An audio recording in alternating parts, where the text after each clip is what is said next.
And we are back again to, of course, continue the conversation with the brilliant minds that is the Speaker as well as the Deputy Speaker of the 6th Children's Parliament. We were actually just getting to know Jane Phiri. Yes, you were telling us about yourself. And so, yeah, as I previously stated, I come from the Hartap. But when I came here, I decided I'm not here for the Hartap, I'm here for every African child. Amazing. Because when you are stepping into Parliament, you have to remember that when you want to advocate for a child, you cannot only advocate for one child, you have to advocate for all child. Doesn't matter if you are in Africa or you are overseas, you have to advocate globally. Because your work doesn't just stand on one, but ends with all of us. Because if we want to make a change, we have to be the change we want to see in tomorrow. And therefore, we have to create a platform to gather leaders so they can be the prominent leaders they were meant to be for tomorrow. Amazing. Thank you so much. Michael, you are the Deputy Speaker of course, of the Children's Parliament 6th edition. Who is Michael? Well, Michael is someone that never knew he'd be here, advocating for the voice of many children in Namibia. To be honest, at first, I didn't understand what type of responsibility it would be to me. But now that I'm aware that there are many communities where the children's voice is not heard, I'm going to voice out their voices. Because I'm not just there for Kamango East region. As she stated, she's not just there for Hartap region. We are here in collaboration to make sure that every child globally, not just in Namibia, not just in South Africa, but globally, every child's voice is heard. Because we want to make the future leaders of tomorrow, the future leaders of next year, the future leaders of in 10 years' time, the future leaders in 30 years' time. Yeah. Yes, ma'am. I've heard you mention that, of course, your advocacy in one of the videos that we just watched is activism. Why are you so strong on this advocacy? Well, as I stated, it promotes like an effort to intervene, to impede, to direct in economical, political, environmental aspect. Yeah. And in order for me to make a change in society, we need activism. And the various forms of activism or the various forms of advocacy is protest, lobbying, and social media engagement, which is what I plan to do, to engage with the communities which are not heard. I plan to move from one place to another to make sure that each child is heard in Namibia. Then I can then expand my range to a more global, type of expectation. Yes, for me, yes. All right. Jane, I was watching also some other videos yesterday, of course, because, I mean, this is what's trending at the moment in our country and as far as news is concerned. And one of the videos that I saw of you is that you were speaking really strongly against the gender-based violence on children and just really violence that is experienced by children. Why does this issue really affect you most at heart? So the reason I actually am very strongly on child safety as well as gender-based violence is because we see violence everywhere. We see children being raped, children being abused, and children committing suicide because they cannot voice this. Because in today's society, we have societal norms where if children are being abused, children are being bullied, or children are being raped, we cannot speak out because we have the norm of judgment. And in today's society, there is one problem we have when it comes to arguments as well as issues like this that is very discriminative towards them, because we as people need to empower these young ones, but now we are just judging them based on what society has put forth. It also comes from a perspective of personal view, because I could also see, and I've also been through something along those lines, but not to delve into that a lot, but I would just like to say there are many children at this point we do not know about it and maybe going through this, and there just needs that little push to actually stand up and say enough is enough. I'm not taking this anymore. I'm standing up for what is right. That's why in the Constitution it states we have the right to life and we have the right to protection. So why do we have the right to protection if it is not advocated for, and if we as the children are not actually experiencing or getting the protection we needed? Yes, thank you so much. You know what I'm really picking up from Jane is really when she said enough is enough. Now, both of you are serving on a leadership platform, a platform to make change. So I want to understand from you, Michael, how do you believe the Children's Parliament will really influence national policy, especially with some of the areas that you personally want to advocate for, and what you will be advocating for collectively as a parliament? Well, that is one thing that makes communication very interesting. Because I, as well as the speaker, have communicated. We've moved our perspective in specific departments or specific categories. As she stated, enough is enough in the gender-based violence. I'd also say enough is enough in certain areas of the education system. Because according to statistics, there's more dropouts in the male gender than the female gender, which is something we actually have to take up on. Because if you look at it, the statistics show that many of the jobs are being occupied by men. So if the men's educational rate is slowly decreasing, it means the women are going to take over. Not that it's a problem, but we want to make sure that gender equality is there.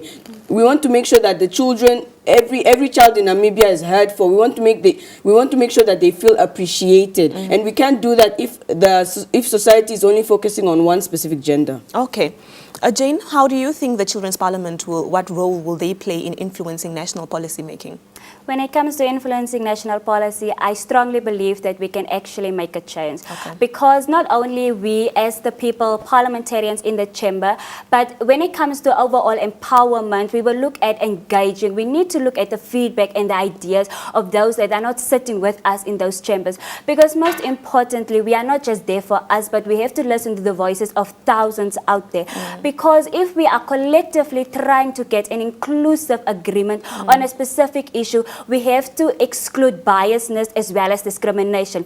I strongly believe and concur what he said on the equality. We want to have gender equality, especially when it comes to men and women. And we also want to uplift the boy child. That is also one of our strong advocacy we are going to go moving forward on. Because as he stated before, the high dropout rate is clearly in males. Therefore, in Parliament, when we are going to discuss, debate, and come to a conclusive solution as to this problem, we will not only be helping those that have already dropped out or those that are lacking the necessary education, literacy, basic literacy and numeracy, but those that are in the stage of thinking, I cannot do this anymore. Because that's one of the biggest problems we as the youth face. We have a negative mindset, and our mindset influences how we will move forward. That's why you have to change your mindset and your perspective when viewing things. Thank you. Thank you so much. What would you say are your personal goals and hopes for the Children's Parliament session this week? Well, my personal goals is, as I stated, I never knew I'd be here. But I realized one thing, that part of my responsibility is not about what I want. Because if I say that I'm the voice of the children of Namibia, I have to be the voice. It's not just a role that they give me and say I'm deputy speaker, you go here, you go there. It's not just a title, yeah? Thank you. It's not just a title. I need to understand my responsibility. Because we can't say we want to hear the voices of the children which are not being heard, but we're not in the communities where it's not being heard. So we need to move from one place to another, which I myself would take it upon myself to make sure I communicate with the speaker. Even after we leave the Children's Parliament, I will make sure that I communicate with her, making sure that we move from one place to another, hearing the communities which are not actually heard. Because are you going on the ground? Yes, ma'am. Okay. Because it's them that is actually going to affect mostly. As she stated, enough is enough, which I strongly advocate for. It's time that Namibia's literacy rate actually increases. Yeah. Yes, what are your goals, Jane? So my personal goals and what I would really like to do after this 5 days, as previously stated, your job in the Parliament chambers does not stop after these 5 days. Your work goes beyond the 2-year term as well. You have to go back into your community. As an honorable, as a member, you are here advocating for many children. As previously stated by my deputy speaker, you cannot just state that you are going to do, but there's no actions. Because when you have to put your words into actions. And that is going to play the most crucial role in children that are going to be looking up to us, because they want us to come there. They want us to experience what they are experiencing. And through experience, you learn and you can actually come to a conclusive decision. Like my deputy speaker stated, we will make sure to actually go to those regions, not just state it, but actually make the time and effort to engage with those communities. We are actually very strongly looking forward to going to more marginalized, excluded communities, so we can actually see how they developed as well, making sure that those children in those communities are not left behind when it comes to education or the children's right or safety and health, because those are necessary and crucial, important aspects if we want a developing future. Because without a future for tomorrow, we have no future, we have no leadership, and without leadership, the country will be in chaos globally as well. So we need to make sure that we advocate for this so we can have a future and an aspiring, motivational and empowerment, strong youth for the future leaders and the generations that are to come. Thank you. All right. Now, you know, when you spoke about the aspect of leadership, I want to bring you in here, Michael, especially on the aspect of perhaps intergenerational collaboration, because in order for children to be respected, in order for children's rights to be advocated for, it needs a collective effort, not just from young people, of course, but also from the older generation. So do you think it's really important in your advocacy to collaborate with the old generation? And how would you be doing that? Because it is a collective effort at the end of the day. Yes, I strongly agree on that, because I'm aware I'm not the smartest in Namibia. I'm not the most mature in Namibia. You I'm could not actually the best be in Namibia. Thank you very much. But I need to get different perspective of views, not for the children. Yes, I understand that sometimes the decisions we make might be best for us now, but might not be best for us in the long run. Yeah. So if we actually want to say that we are advocating for the children's right, we cannot only be the voices of them. We need a more older, more mature perspective, someone that's been in the long run, to tell us how things would turn out if it was to be in the long run. Yes. Jane? Yeah, like he took the words out of my Okay. mouth. But to add on that, I would like to state that is actually true. When it comes to engagement of the elder people, we will have to look at some of our educational stakeholders. We will have to look at some of the youth campaigns that are being started, that have already started, so we can engage with that. Because as previously stated, our young minds have a possibility of limited thinking, and sometimes what we believe is right and what we believe, okay, I'm going to tackle that, is not actually what we are supposed to do. Some decisions are better left to the elders, so we can actually agree on some suitable possibility and solution to what we want. Yeah. And that's why I think parental engagement also plays a crucial role when it comes to this, as well as your community. Because if you do not have the support of parents and your community, there will be no one to back you up when you need that support. Yeah. You know what? I can speak to you, the both of you, for the entire day, but we do not have all the time to do so. In conclusion, what can we expect throughout the entire week at the Children's Parliament? Well, I feel strongly about what me and the speaker are aiming towards, because one thing I've realized is that we might be saying we're focusing on the gender-based violence, the gender equality, the educational sector, but it actually leads to so many places. Because, example, if you see like academic expectation, it plays a crucial role, because many children nowadays are having stress, because academic expectation is a high problem. Their academic expectation is received from teachers, from parents. They are expected to do so much more than they actually can, and this can play a crucial downgrade on their mental health, and then their mental health then becomes stigmatized, which makes them inconstrictable to feel free to open up, saying that their mental health is stigmatized. So they are going to sit, which leads to depression. So they're going to sit alone, not being able to communicate, you know, with their parents, to tell them, no, this is what I'm going through. This is why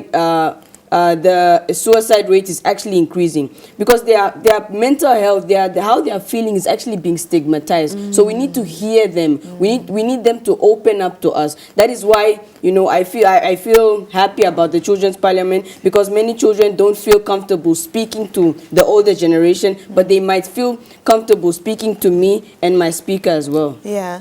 Your final thoughts, Jane? My final thoughts is just, all that I'm going to say is we will do our utmost best when it comes to advocating. When it comes to discussing and debating, we are going to be surely making sure that we eliminate any discrimination, biasness, as well as inequality when it comes to the conclusive decision making at the end of the day. Because as previously stated, we have to remember there is only, there's not a limited amount of aspects that we can look at, but there is a broader spectrum that we have to look at. We have to look at it like a magnet magnifying glass, because every small detail that we miss out on can actually lead to the downfall of what we are trying to advocate for. So in all, I would just like to state that we, as the 6th session of the Children's Parliament for this week, we will surely make sure time and effort to actually advocate and make sure that what we are advocating for will actually bring about a better change for the long run and sustainability to our future generations. So thank you. Thank you both for being here. All the best with the session this week and continue the great work. Thank you. All right. That was a conversation with Jane Phiri, who is the Speaker of the 6th Children's Parliament, as well as Michael Ajiboso, who is the Deputy Speaker of the 6th Children's Parliament, which was officially opened yesterday by President Nangolo Mbumba, and it is expected to run from today until that is obviously the end of the week. We will be back. Stay with us.